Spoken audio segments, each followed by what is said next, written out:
আব্দুল্লাহ ইবনে আবি সলুন যার কথা বলছিলাম, ইমাম জওজি বর্ণনা করছেন যখন মদিনা ইয়াসরিব ছিল, আমার নবী যাওয়ার পর মদিনা শরীফ হয়েছে, ইয়াসরিবের ওই বাদশাহ কিংবা নেতা সে যখন তারা এখন দাপট ক্ষমতা চলে না, তার কথা এখন আর কেউ শুনে না, ঝুটমুটের কালমা পড়েছে, আমার নবীর পিছনে পিছনে চলতো। তা আমার নবী যখন এক যুদ্ধে বের হবেন, হযরত ওমরের একজন খাদেম ছিল, তাকে পাঠানো হলো। মুহাজির সাহাবারা ওমর হযরত ওমরের আন্ডারে থাকতেন, তো মুহাজির সাহাবা ছিলেন, তেনাকে পাঠানো হলো যাও কুয়া থেকে পানি নিয়ে আসো। পানি নিতে গেলেন, ওখানে মধ্যে এক আনসার সাহাবার সাথে একটু তর্ক বিতর্ক হয়ে গেল যে আমি আগে পানি নিব না তুমি আগে পানি নাও। একটু তখন শুরুতে ইসলাম তো বুঝে নাই, আদব বুঝে নাই, সলিকা বুঝে নাই, তরিকা বুঝে নাই। কথার প্রসঙ্গে মুহাজির সাহাবা একটা পাথর মেরে দিলেন মাথার মধ্যে, আনসার সাহাবার মাথার মধ্যে পড়লো। কথা মদিনার মধ্যে হট্টগোল শুরু হয়ে গেল, নাউজুবিল্লাহ। একজন আরেকজনকে মারামারির পর্যায়ে চলে গিয়েছে। এখনো অবস্থা কিন্তু মুসলমানদের ওরকমই চলছে, এক মুসলমান আরেক মুসলমানকে কাটে, ফুটবল, ক্রিকেট, রাজনীতির নামে। আল হক কুমরুন, হক কথা তিতা, একটু খারাপ লাগতে পারে, কিন্তু যারা মুমিন তারা বলবে হুজুর সাদাকতা, আপনি সত্য বলছেন। যখন মারামারি কাটাকাটির পর্যায়ে চলে যাবে, আমার নবীর কানে খবর গেল, নবীজি দৌড়ে আসলো, এসে বলতেছে এগুলো জাহিলিয়াত, এগুলো মূর্খতা। এগুলো কি? আওয়াজ দেনা, কি মূর্খতা? তার মানে বুঝবেন মুসলমান ঝগড়া লাগবে, যে কোনো কারণই হোক না কেন, ওটা জাহিলিয়াত, মূর্খতা, ঠিক কিনা? বলো ওখান থেকে ফিরে আসো, ফিরে আসো যখন বলছে, তখন সবাই তওবা করে ফিরে আসলেন। ওখানে সমাধান মিটমাট করে দিয়েছেন পেয়ারা নবী। নবীজির চেহারা দেখলেই তো সব শান্তি হয়ে যেত, ঠিক কিনা? মিটমাট করে দিয়েছে। কিন্তু মুনাফিক তো মুনাফিকই, সে তো মুনাফিকই করবে। ওই আব্দুল্লাহ ইবনে আবি সলুন, সে তার মুনাফিকের একটা দল ছিল, দেখবেন এলাকার মধ্যে কিছু থাকে, ভালো কাজ করতে গেলে ওই মুনাফিকি করে বরবাদ করে দিবে, শেষ করে দেওয়ার চেষ্টা করবে মানুষের কাছে। ভালো কাছে দেখবেন আপনি উপরে উঠতেছেন, নিচে দিয়ে টান দেওয়ার জন্য, দেখছি না সিপাই গিয়ে সুখ টান দেয়, এখন নামাজ পড়তে আসছে, ওই গতকালকে মাদানী সাহেব আসছে, তো এখন আর কিন্তু দেখায় আল্লাহ আল্লাহ করলে মাল্লা। অথচ তাকে অ্যাপ্রিসিয়েট করা দরকার ছিল যে তুমি কোন কথা শুনে তোমার মন পরিবর্তন হয়েছে, ওই আয়াত ওই হাদিসটা আমাকেও শোনাও, ঠিক না? এগুলোর জায়গায় অ্যাপ্রিসিয়েট করার জায়গায় যুবকদেরকে দেখা যায় নেগলেক্ট করে। যুবকরা এমনিতেই চিন্তা করে যে হুজুর কিভাবে সুকুন পাবো, কিভাবে শান্তি পাবো, কিভাবে, সেটা না করে এরকম ক্ষয়ক্ষতি করে। মুনাফিক সব জামানায় ছিল, এখনো আছে, কিয়ামতের আগ পর্যন্ত থাকবে।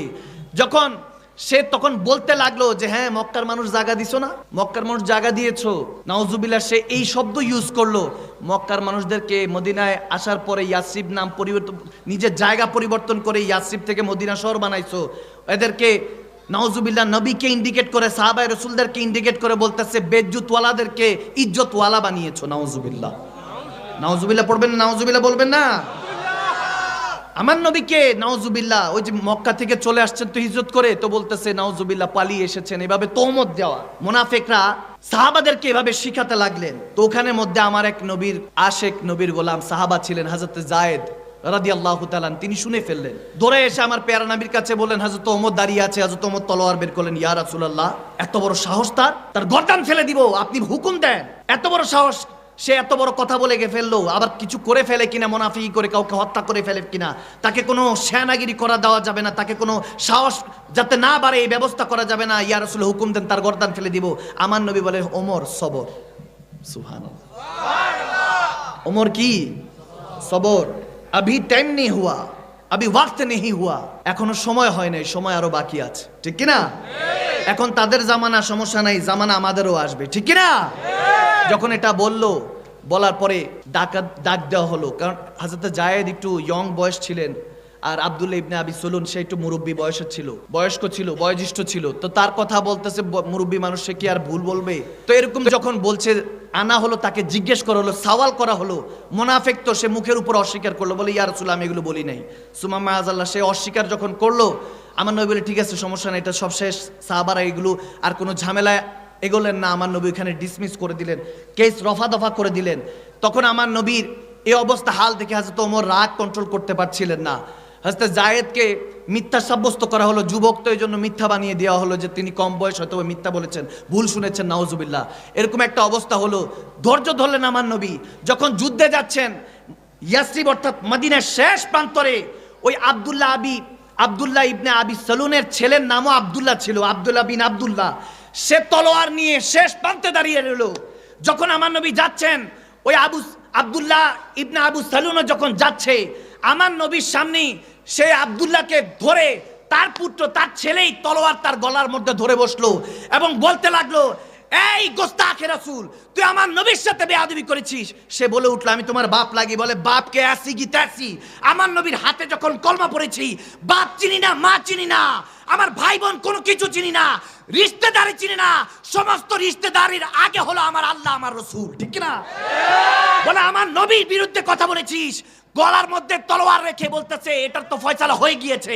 বলে, ফয়সালা কি হয়েছে জানি না, কথা যেহেতু উঠেছে, তোর মধ্যে মুনাফিকি আছে, আমি মুমিন দেখতে পাচ্ছি। বল যে আমার নবীও ইজ্জতওয়ালা, নবী সাহাবারা, নবীর গোলামরা, প্রেমিকরাও ইজ্জতওয়ালা, নইলে এখনই গর্দান উড়িয়ে ফেলবো।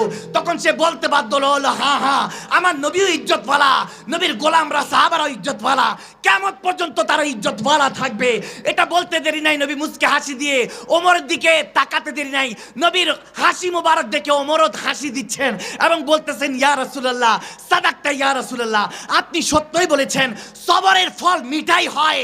যারা বেজ্জতওয়ালা তারা বেজ্জতওয়ালা হয়ে গিয়েছে, আর যারা ইজ্জতওয়ালা আল্লাহ তারা তাদেরকে ইজ্জত বাড়িয়ে দিয়েছে। সুবহানাল্লাহ, নারে তাকবীর, আল্লাহ, নারে রিসালাত, আহলে সুন্নাত ওয়াল জামাত, আমাদের রাসূল সৈয়দ মাকতুম শাহ মাদানী, নবী অলির দুশমনেরা হুঁশিয়ার সাবধান। কষ্ট হচ্ছে আপনাদের? কষ্ট এখানে ছেড়ে দিই।